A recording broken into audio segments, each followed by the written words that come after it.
All right, welcome to AutoCAD Civil 3D 2013 Essentials Training. In this course, we're going to go through all the functions and features. We're going to talk about the user interface. We're going to talk about importing data. Pretty much everything that we would talk about in a 3-day course that you would get in a live training setting. Pretty much it's exactly the same thing except it's recorded, which actually is nice because you can actually rewind, fast forward, stop, pause, try a few things on your own, listen to what I'm telling you over and over again. If you were in a live class, it'd be very difficult to do that. So what we're going to do before we even get started, we're assuming that you're coming into this class with very little knowledge of Civil 3D.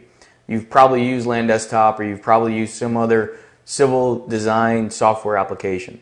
So we're going to go through it, and that's the level we're going to teach at. We're going to teach assuming you know nothing. If you are a 2012 user or 10 or 11 Civil 3D user and you've got some experience with Civil 3D, take a look at our new features R guide. Our new features R guide will talk about the new functionality and features inside of Civil 3D. To get started, I think what we'll do is again, because you're new to this, we want to go through an introductory of what the software is actually capable of doing. So you're going to see here in a short amount of time that I can produce a very, very quick subdivision, a very, very quick road, and the content that goes with it. Now again, keep in mind this isn't everything it can do. This is only enough to show you the highlights of what it's actually capable of and how it kind of works through a workflow. There's more advanced topics, more advanced features. We'll actually cover those in other art guides. So again, you're not going to get everything in this one class, so make sure you look at our other art guides. You will get enough to get started and start producing content, get your feet wet, get comfortable with the product. Okay? So to start with, you'll see here there's a few changes from AutoCAD in the past. As you see, my command line now is one single bar that I can move around, I can dock. I can move it around before, but this actually is a nice little enhancement, new feature to it. The very top, what you have, we're going to start up in the corner here like I normally do. You'll see here is that you have this what we call a menu browser, and in that menu browser you've got the option for new, open, save, export. Now the new, it's very important, and the reason I go through this is yes, I can start working in this drawing. I can work in this blank drawing. The problem with that is depending on how your software was set up and installed, and depending on the size of your organization, will depend on if you have standards and styles and stuff already set up in a drawing template. That is critical for starting to use Civil 3D. So you want to make sure that you have that information set up. And it's probably the most time-consuming part of getting the program set up to the way you want to work. But again, for an essentials course, training course, we're going to start with just out of the box what's very simple. But to do that, we want to make sure that you start through that workflow process properly. So you always want to kind of go file, it used to be called file new, but it's actually the menu browser new. Now I could use these quick new up here, but again, depending on how your software is set up, that quick new may use the wrong drawing template. So I want to make sure that I use the proper drawing template. I'm going to go to new, I'm going to select drawing here, and it's going to come up with a dialog box, and in this dialog box you can see there's a list of available templates that have been provided and shipped with the software application.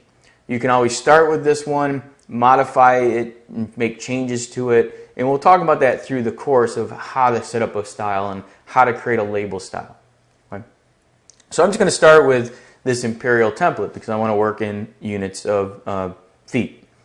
So by starting with that, I've got basically a blank drawing. All right. What I'm going to show you next is I'm going to walk through importing points. All right. So this is just a kind of a highlight. I'm going to try to keep this to less than 10 minutes, but I'm just going to go through the importing of points and the surfaces. So those of you coming from Land Desktop, you kind of see what's happening and what's going on. In the course, we will go through each step in more detail and at a slower pace. Okay, so the first thing we'll do is I'm going to come up and I need to get some points into my drawing. Now, you can do this a couple different ways, and the one way is to follow the ribbon. Okay, You also want to pay attention to your prospector over there because that's going to kind of help you out as well. But if you follow the ribbon, you can look here at the very top. It says, creating ground data. Then you've got into creating your design. You've got your AutoCAD drawing tools and modify. So we're going to cover that in the user interface section a little bit deeper here in a minute. But I'm going to start with points. And I want to bring points into the drawing. So I could go in, I want to create points. So I could go and say I want to go to my point creation tool. All right. I could start there, or I could go to the Insert tab, because on the Insert tab I want to bring data in. So from the Insert tab you can see that I can automatically go and import points from a file. I can import Land desktop data. I can do a lot of other functionalities of bringing data in, other ways of bringing data in, Land XML. Okay? So if I go to import points here, I'm bringing points in from a file, which is typically what most firms will do. I'm going to go out here and I'm going to select my file, and I've got this CSV file. It could be a PNT, a TXT, it doesn't matter. I'm going to go ahead and I'm going to bring that in. I'm going to choose my file format. Now I know this file format is point number, northing, easting, elevation, description, so I'm going to select that format. It's separated by a comma. You can see I get a little preview of what's going on there. I'm going to go in and I'm just going to go ahead and click OK. So now when I do a zoom extents, you can see that I've got points in my drawing. I'm not worried about what the points look like at this stage, but we'll talk about that deeper in the points section of this R guide. But if you do come in here, you can see their X's. Getting them to display with the point number, the elevation, description like you're used to in Land Desktop or the way you've seen in other applications, that can all be done. Okay, it's all done and controlled through the styles. Again, we'll talk deeper about that in a little bit. All right, I just want to go through kind of the workflow functionality, give you a very simplistic overview of Civil 3D. So the next thing I might want to do, after I've modified and got all my points the way I want, is create a point group. So I'm going to come up and I'm going to create a new point group. And the reason I'm creating this point group is I'm going to use these points to create my DTM surface. So I'm going to call this group DTM. You can see here with groups I can apply styles for both the point itself and the label itself. What I'm doing here is I'm assigning no styles, so basically it's going to turn my points off where I'm not going to see them because I really don't need to. But I'm going to create a point group including all the points in my drawing, and I'm assigning a style to those points to basically have no display. Okay? So I look at the point list, you can see all the points in the drawing. I'm going to click OK to that, and you can see the points disappear. They're still in the drawing. I've just told the style to not display them because they're all in this group and I've turned them off. Again, we'll talk more about point groups in the point section as well. Next, I'm going to get into creating a surface. So I'm going to come in here, I'm going to create a surface, and then from my surface dialog box here, I can give it a name. So I'll call it existing ground, and I'm going to choose a style to display the surface. Okay, so again, as I add data to the surface, the style controls what content and what components of that surface are displayed. So if I come in here and I'm going to set the style to 1 in 5 background, so it's just going to give me a kind of a shaded background contour style. I'm going to click OK to that and OK there, and now you'll see here that in my prospector it's created a surface object. Now you're not seeing any contours yet because we haven't told the surface what data to add. So I'm going to come down to my definition. So again, using this prospector, you can see I switched over to the prospector mode. I've got under definition I've got point groups, which is some of the data I can add. Notice I can add break lines and contours and boundaries and all kinds of other stuff. There's actually some new functionality here for point queries and figure queries if you're using the surveying, importing the data through a survey database. And we'll talk about that in our surveying and mapping course, our guide as well. But I'm going to add this point group called DTM. So when I add that point group, you don't have to worry about this. It's just giving me a warning telling me that some points were ignored. They were below, the elevations were below a given limit. So it's just going to give me a nice little warning there. I'm going to click OK to that. And now you can see I've got contours. Now I need to obviously add break lines and edit this surface and do a lot of other stuff to it. We'll cover that in the surface section of the R guide. What I'm going to do next is I'm going to bring in some data. So again, I'm still on the Insert tab. I'm going to go over and I'm going to actually bring in an XREF, or I'm going to attach an XREF, and I'm going to attach my property line boundary. Now this property boundary is just a polyline in another drawing. I'm bringing it in. I'm going to bring it in at 0, 0. And you can see here that I've got an XREF and I've got a property line. What I'm going to do is I'm going to turn that property line into a parcel object inside of Civil 3D. And I'm going to show you how the parcel functionality also works. To clean this up a little bit, again, making use of my styles, I'm going to pick my surface object and I'm going to go into the surface properties. I'm going to select it from the ribbon this time. And in the surface properties, again, simply by changing the style to border only, what I'm doing is I'm turning off the contours. Notice I'm not dealing with layers, I'm not managing layers, I'm just turning off the contours themselves by changing the style assigned to that surface.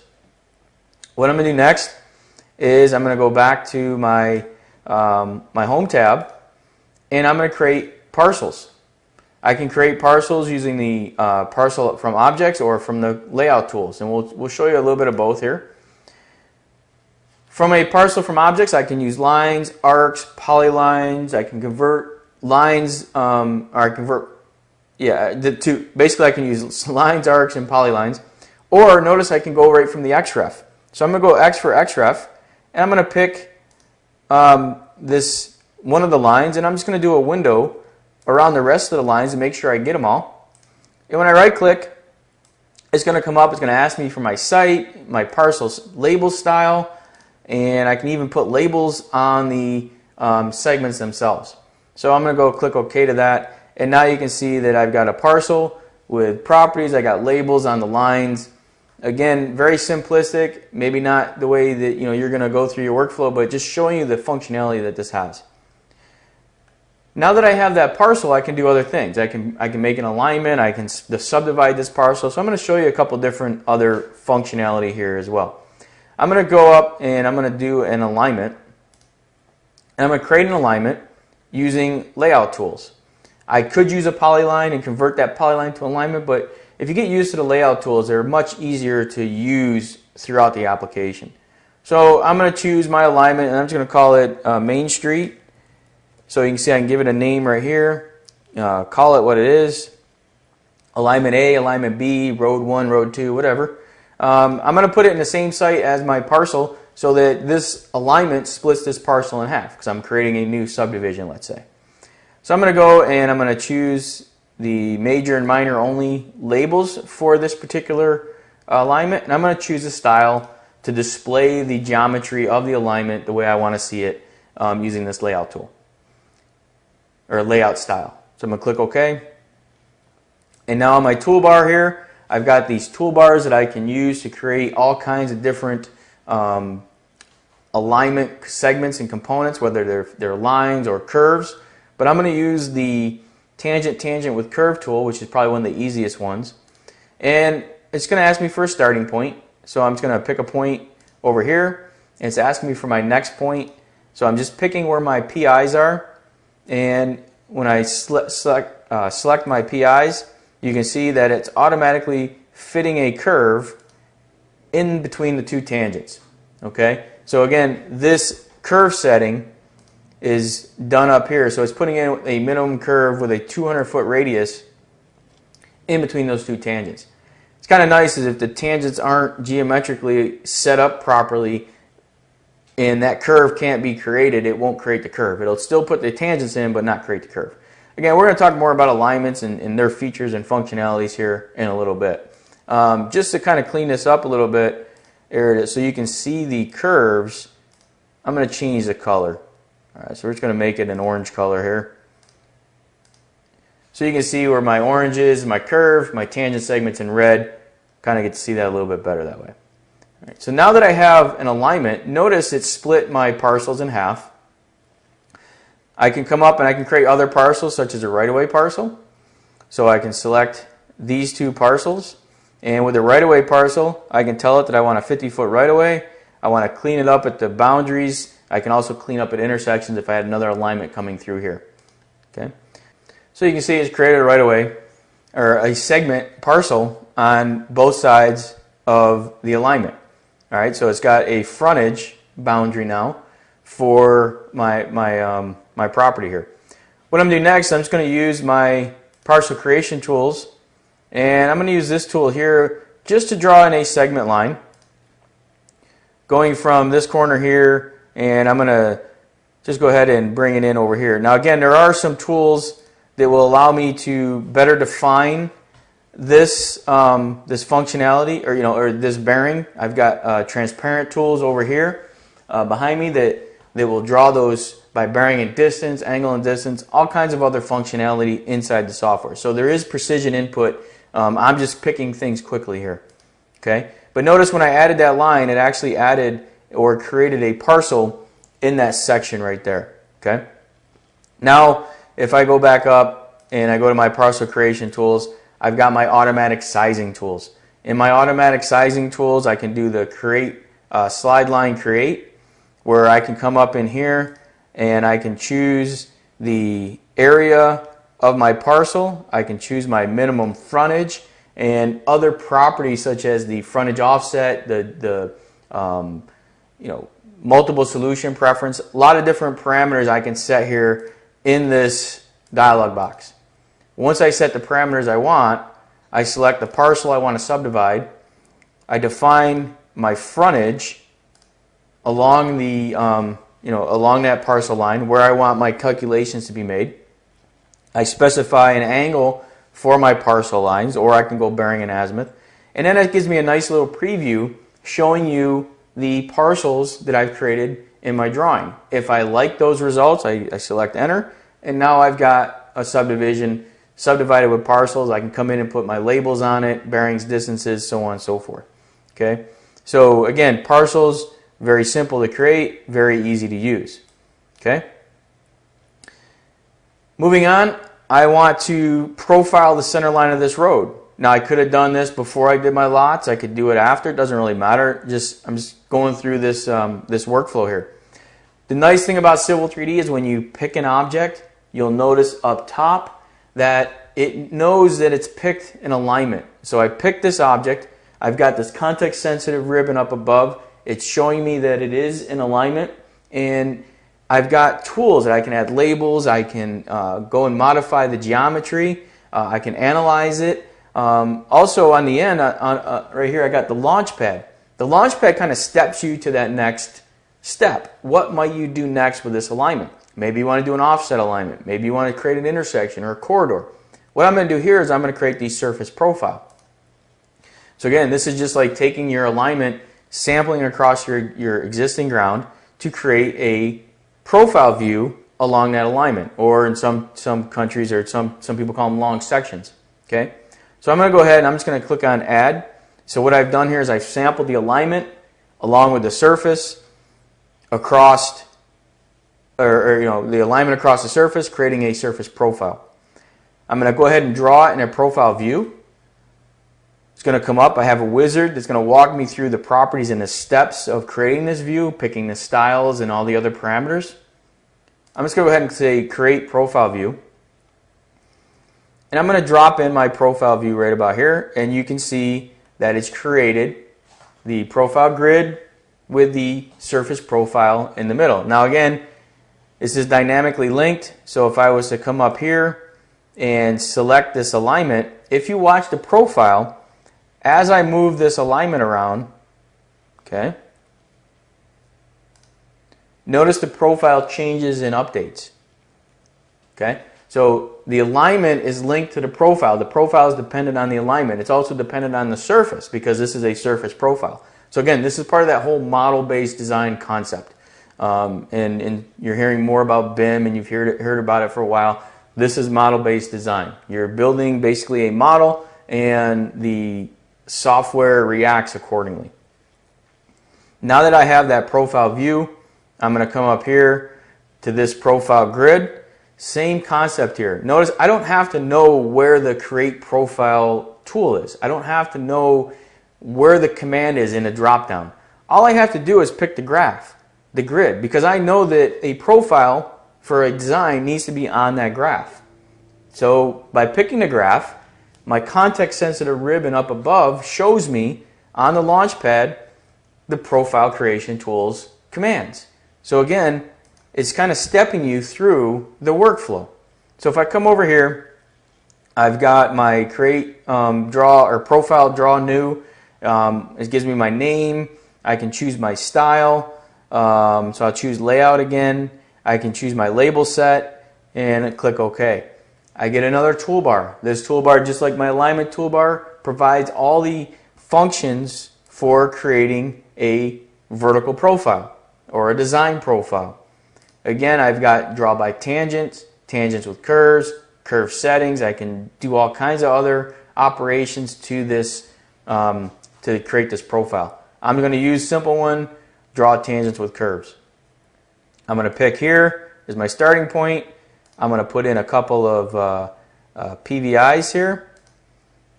We'll just do a few simple ones, keeping it very, very shallow. You can see it adds in my curves.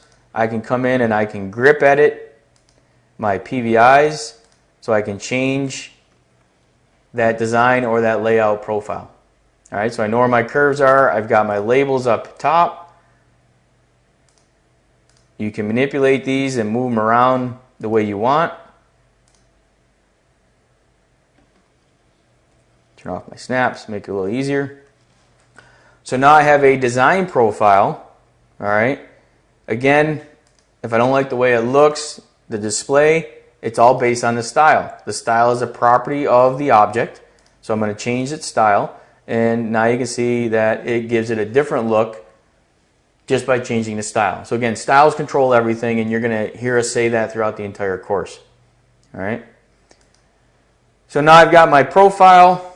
The next step would be to create my maybe my corridor model. Now with my corridor model, I have these sub-assemblies. These assemblies and sub-assemblies make up your cross-section of your road. There's a lot of different sub-assemblies.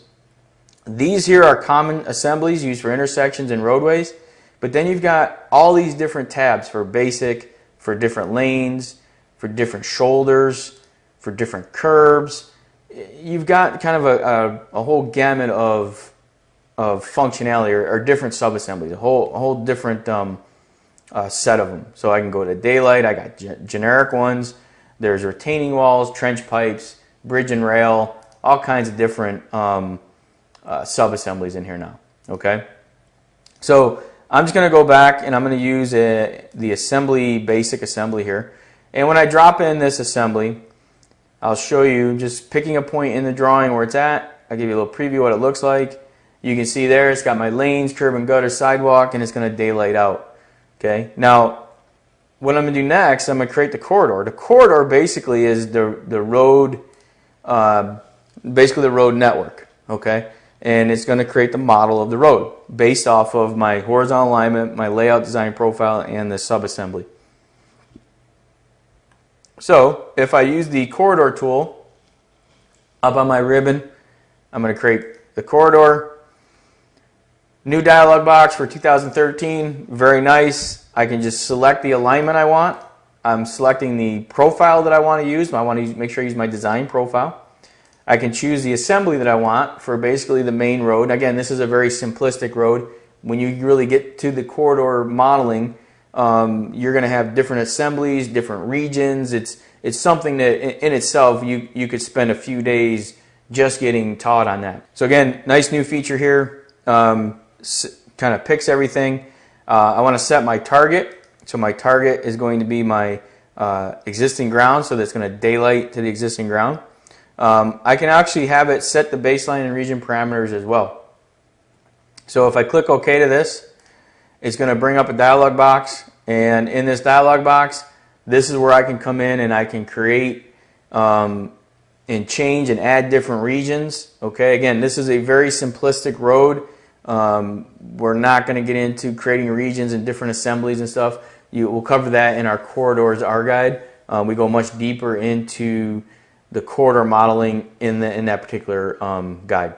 Okay, so here I can change things if I want. I'm just going to click OK to this. Little message is going to pop up, rebuild the corridor, and now you'll see that I've got a corridor and a model on my drawing. I got to make some adjustments here real quick because my corridor model is going outside my surface, so therefore it's not finding the proper information to daylight to. So I'm just going to bring this back. And now that I have it back into my site, I can go in and by simply right-clicking on it, I can go ahead and create a corridor surface.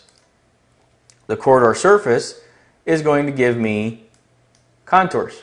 So by creating a corridor surface and using the codes that are coded into the assemblies, I can also create a boundary.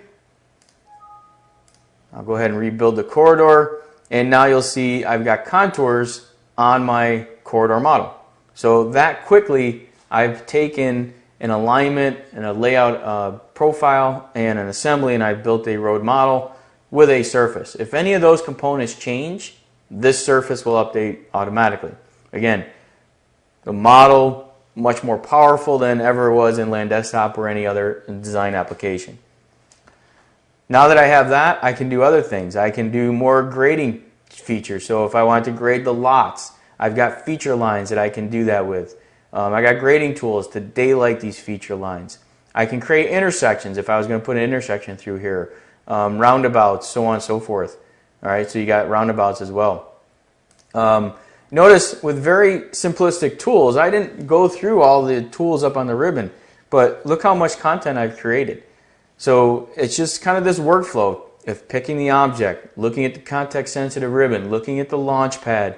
Getting yourself comfortable is going to be I think the hardest part. Getting things to look the way you want is all based on your styles and your settings. So that's something else that needs to be set up and configured. But don't let that scare you away from learning the product and the application. Again, what I'm going through here is very simple. You can see it's very intuitive, very easy to use. Okay. I can add pipe networks. New features with 2013 is pressure pipes. So you can add water lines, gas lines, so on and so forth. I'm going to create a real quick sanitary alignment here. So I'm going to use a sanitary sewer. I'm going to choose my surface so that it sets the rims on that surface. I'm going to choose the alignment I want to use. I could put labels as well on these. I'm just going to click OK though. And again, the whole concept, you pick the command, you set up your parameters, your styles. You've got the toolbar here. I can come in here now, choose my parts, and I can come in and tell it that I want to draw in either from the downslope or upslope. I'm going to draw in pipes and structures. And I'm just going to come in here and I'm just going to drop in a few structures. So I'm dropping in a sanitary manhole there, and we'll come down the road, we'll drop in another one there. Let's put in one more over here. So now that I've got that pipe network and profile, I can go up to my ribbon, or my graph here, select my graph, and from the launch pad again, I can draw parts and profile. So I'm going to come down here, I'm just going to grab that pipe, or I could grab the structure. I'm going to right click and select enter, and then I'm going to pick that graph again, and you'll see it draws in the pipes in my profile view. Again, how they look, I can modify and change. I have all that capability to do so. Okay. Now that I've got my design, I just want to dress it up, add more labels. You can do all that. You've got the full functionality of AutoCAD. So I can go to my layout tab, and on my layout tab, I can come in here and put in my title blocks. I can set my scale, so I can go into my viewport here and zoom down into my drawing,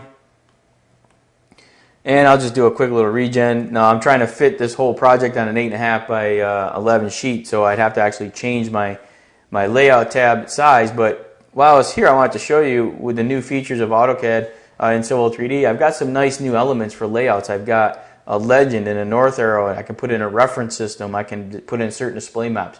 So there's a lot more functionality inside of 2013 that will really help with the production end of your projects and your drawings. Okay. So again, keeping it simple, going through this, I haven't touched on everything. We're going to get deeper into the application. We're going to start with the user interface. We're going to work through points. We're going to go into styles, surfaces. We'll talk more about alignments and profiles and parcels and all the way through pipe networks. We'll go through them a lot deeper than we did in just this brief overview. So take this as a little guided tour, showing you what it can do. We're going to get deeper, like I said, into each part of the functionality, creating styles and whatnot in the rest of this art guide. All right, so take a break.